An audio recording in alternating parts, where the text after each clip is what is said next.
What's up, guys? It's Elliot here, and today I'm bringing you a guide on hero picking, but more importantly, how to flex pick. And this is my role when I play with friends. I pride myself on my game sense, and I really enjoy being able to figure out how to counter what the enemy team is doing. And this usually translates to a lot more success for my friends.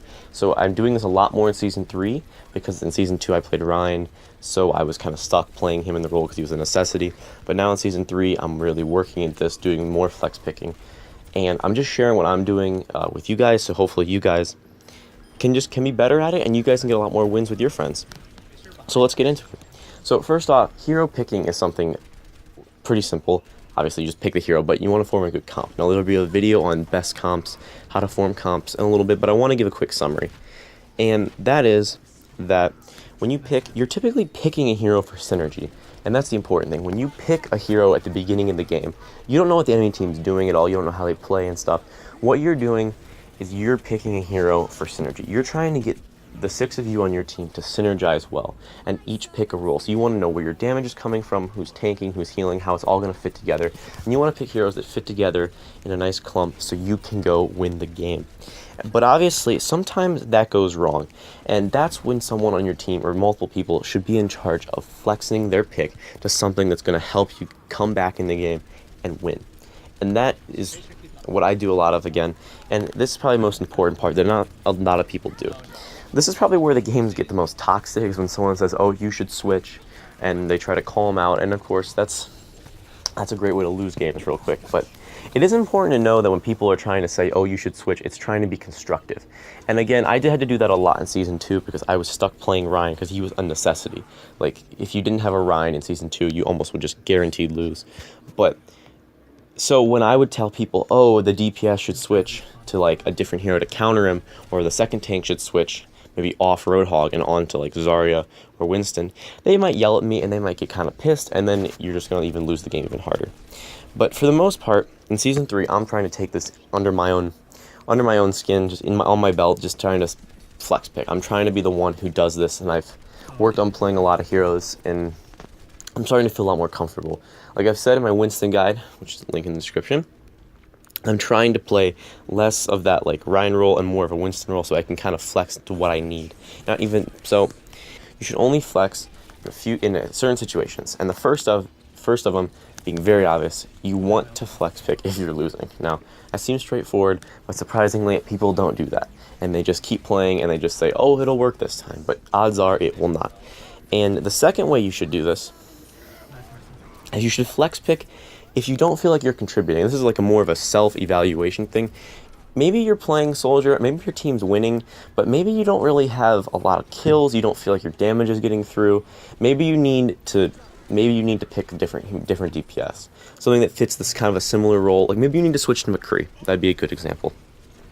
But even if you're winning, you should think, could I be playing this role better? And do I feel useful to my team? And that's something you probably, you really self-evaluation. And that is the third part of flex picking, is, am I playing well in the game? That's the third part. And if I'm playing well in the game, should I change? And a lot of this has to do with, should I change between playing DPS, tank, healer, something like that.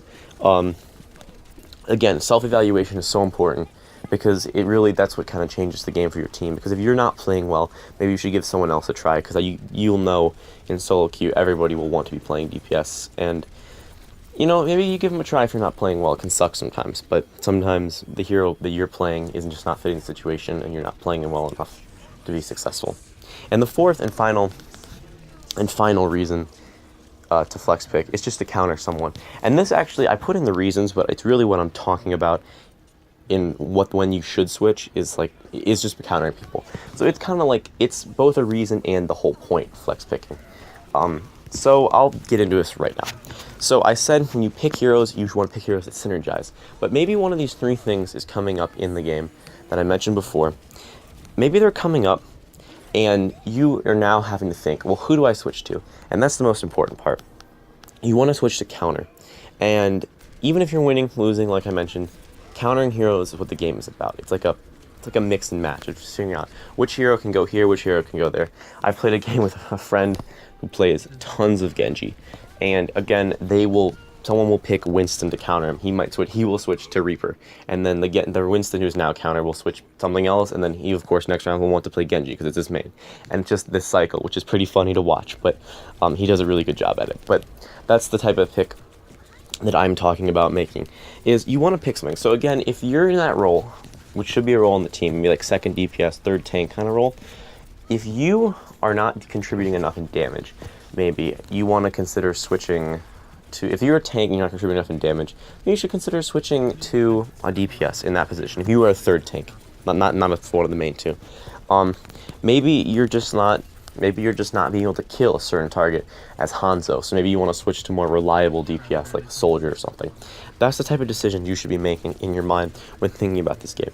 How can we get more reliable and more consistent as a team? Even if that means giving up the Zarya Hanzo combo, which is, again, very strong. But you should be considering, how do I counter? Most obvious counter, obviously, would probably be Winston Genji is a very popular counter. I try to do this if the other team has a Genji. I will switch from a different tank. Maybe I'm playing Diva, switch to Winston, and bingo, counter.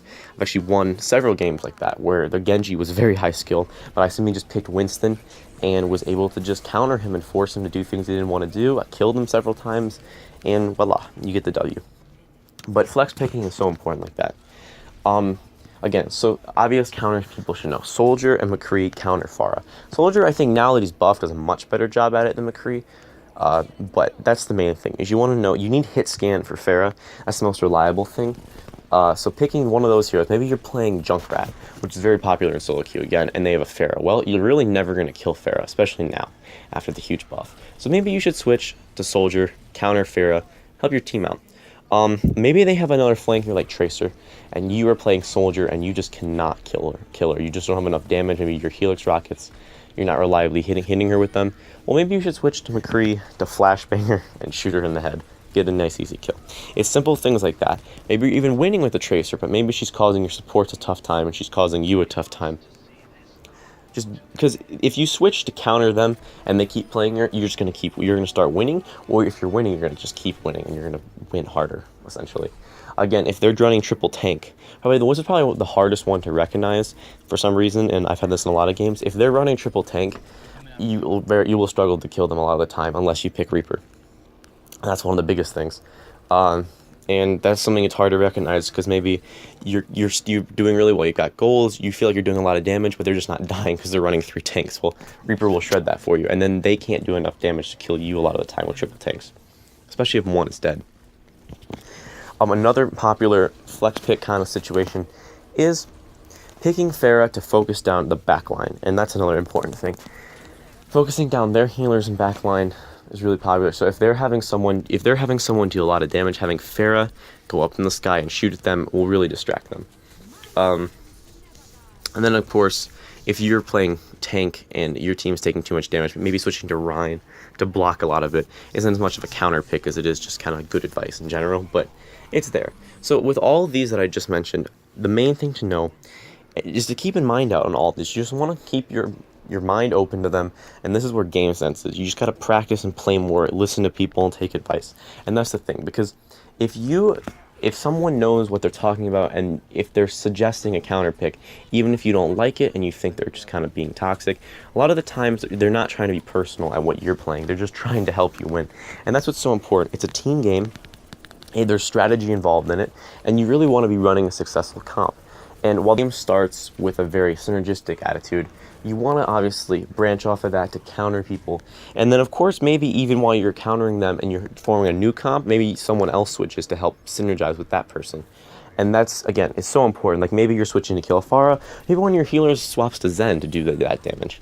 Again, it's just so popular to counterpick, or it's not popular to counterpick all the time. A lot of people want to just play what they're playing and never think about it. But it really will help you win a lot more games, just being open to it and making sure that your team knows what you're trying to be helpful and not toxic is so important.